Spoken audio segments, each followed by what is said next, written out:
वेद स्वाध्याय में एक यजुर्वेद के मंत्र को समझने का प्रयत्न करते हैं। यजुर्वेद के 23वें अध्याय में एक मंत्र आता है, ओम स्वयं वाजिन्य धर्मं कल्पयस्व स्वयं यजस्व स्वयं जुषस्व महिमाते अन्येन न सन्नसे। इस मंत्र में परमपिता परमात्मा दिव्य संदेश दे रहे हैं कि स्वयं वाजिन अर्थात जीवन रूपी संग्राम में आगे बढ़ने वाले जन तन्वं कल्पयस्व अपने शरीर को अपने आप को कार्य करने में समर्थ बना, स्वयं यजस्व किसी की अपेक्षा न करते हुए अपने आप शुभ कर्म को करना प्रारंभ कर दे, स्वयं जुषस्व और यदि योग्यता और दक्षता पाना है तो स्वयं ही किसी मार्गदर्शन करने के लिए किसी विद्वानों के पास जाकर के उनकी सेवा कर उनसे ज्ञान प्राप्ति कर ले। महिमाते अन्येन न सन्नसे, इस प्रकार शुभ कर्म करने वाले व्यक्ति की महिमा को कोई दूसरे व्यक्ति नहीं छीन सकता। तो वेद में स्वयं यजस्व स्वयं जुषस्व अर्थात स्वावलंबी बनने की जो है ये दिव्य संदेश दे रही है। हमें स्वावलंबी बनना चाहिए, किंतु कहते हैं कि व्यक्ति अकेला कुछ नहीं कर सकता, दो हाथ से ताली बजता है और कहते हैं कि अकेला चना क्या बोलते हैं भार नहीं फोड़ सकता, कहते हैं ना। और ये निर्विवाद सत्य भी है। यदि व्यक्ति किसी की सहायता करता है तो उसे भी सहयोग करने वाले लोग मिल जाते हैं। जैसे हमें ऋग्वेद के अंतिम सूक्त में हम क्या पढ़ते हैं, संगच्छध्वम संवदध्वम अर्थात मिलकर चलो और मिलकर बोलो। संगठन में ही शक्ति होती है। और कई मंत्रों में भी कहा गया है कि बहुवचन का प्रयोग है। जिस प्रकार उदाहरण के लिए क्या है, गायत्री मंत्र को ही देख लीजिए, अंतिम में हम क्या बोलते हैं, धियो यो नः प्रचोदयात्। परमात्मा हमारी पृथ्वी को उत्तम गुण कर्म स्वभाव में क्या है, प्रचोदयात् प्रेरित करे। तो इसमें क्या कहा, नः माने हमारी। तो इस प्रकार अनेक स्थलों में बहुवचन का भी प्रयोग है, किंतु एक जीवन में एक वैकल्पिक भी व्यवस्था है। कभी कभी व्यक्ति कार्य को करने में समर्थ रखता है, किंतु वह उधेड़ बुन के चक्कर में सोचता है कि यह कार्य मुझसे हो सकेगा या नहीं हो सकेगा। ऐसा सोचते सोचते उसका समय व्यर्थ चला जाता है और जीवन को गंवा देता है।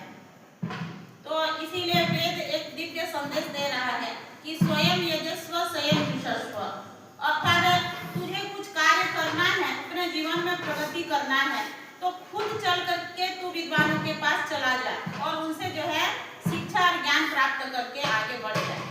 तो वेद ये संदेश दे रहा है। और जैसे इतिहास में हम अनेक स्थलों में पढ़ते हैं कि इस प्रकार महाभारत में अकेला कौन था, अभिमन्यु, वीर अभिमन्यु कुरुक्षेत्र के मैदान में अकेला ही उसने क्या किया था, चक्रव्यूह का भेदन करके कौरवों के सेना का छक्का छुड़ा गया था।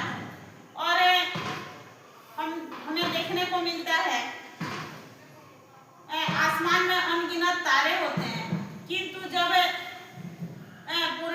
पूर्णिमा का जब चंद्रमा होता है तो चंद्रमा के समय में जो है इतना जो है चांदनी चंद्रमा का इतना प्रकाश फैलता है जो तारे भी दब जाते हैं। महर्षि दयानंद सरस्वती अकेला ही क्या किए थे, इस प्रकार सहारा ले करके जो है उन्होंने पाखंडियों का जो है उनको हरा दिया था। तो कहने का तात्पर्य ये है हमारे अंदर अकेले भी इतना सामर्थ्य है जो हमें अपनी शक्ति को पहचानना चाहिए। यदि हम अपनी शक्ति को नहीं पहचानते हैं तो हम जो है अपने जीवन में पीछे रह जाते हैं। ऐसा भी सुनने और देखने को मिलता है, मेहनत कोई करता है और उसका फल दूसरे को मिलता है। जिस प्रकार कोई व्यक्ति जो है किसी दूसरे के लिए परीक्षा दे दे और परीक्षा में वह सफल हो जाए तो उसका श्रेय जो है जो परीक्षा दिलवाया था उसके होता है। तो ऐसा करने वाले को क्या कहा जाता है? आत्मा का हनन करने वाला कहा जाता है। दूसरे की बैसाखी से हमें नहीं चलना चाहिए। हमें जो है खुद परिश्रम और खुद स्वावलंबी होकर के जीवन में आगे बढ़ना चाहिए। महात्मा बुद्ध ने भी कहा कि अपो दीपो भव, अर्थात अपना दीपक आप बनो। यदि हम अपना दीपक आप बनते हैं तो जीवन में जो है सफल होने से, आगे बढ़ने से हमें कोई नहीं रोक सकता और वह दीपक हमारा मार्गदर्शन खुद करते जाता है। तो वेद में ये दिव्य संदेश क्या है कि स्वयं यजस्व स्वयं जुषस्व। खुद जो है खुद अपनी कदम बढ़ाओ। शरीर को स्वस्थ रखने के लिए प्रतिदिन व्यायाम करना चाहिए, संतुलित आहार करना चाहिए, संयमित जीवन जीना चाहिए, तो ये शरीर स्वस्थ रहेगा। मन को अपने आत्मविश्वास को बढ़ाने के लिए हमें प्रतिदिन जप तप ध्यान करना चाहिए, स्वाध्याय करना चाहिए, तो अपनी आत्मविश्वास भी बढ़ेगी। तो हमें अपने जीवन में शरीर की जो है स्वास्थ्य के साथ साथ हमें जो है आत्मनिर्भर और आत्मविश्वासी होकर के अपने जीवन में आगे बढ़ते रहना चाहिए। तो इस मंत्र में ये शिक्षा दिया गया है कि अपना शरीर से जो कार्य हो सकता है उस कार्य को करने के लिए विलंब नहीं करना चाहिए। खुद का कार्य खुद करना चाहिए, स्वावलंबी बनना चाहिए। किसी शुभ कर्म के लिए दूसरे की अपेक्षा, हमारे मन में ये विचार रहता है कि किसी भी शिक्षा को कोई आकर के हमें बता दे, ऐसा नहीं होता है।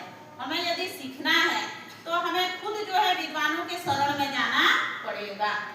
कहते हैं कि प्यासा पानी के पास जाता है कि पानी प्यासा के पास आता है? बताइए। प्यासा पानी के पास। हाँ, तो जो है हमें प्यास लगी है तो हमें जो है पानी के पास खुद जाना पड़ेगा। पानी अपने आप चल करके हमारे पास नहीं आएगा। तो इसलिए वेद में ये जो है तात्पर्य ये है कि हमें कुछ जानना है, सीखना है, तो हमसे जो अधिक जानते हैं, जो अधिक ज्ञानी हैं, उनके पास उनसे जो है विनम्रता पूर्वक उनके शरण में जा करके उनका सेवा प्रसन्न करके उनका सेवा शुश्रूषा करके उनसे ज्ञान प्राप्त करना चाहिए। तभी जो है हम आगे बढ़ सकते हैं। तो आगे और कुछ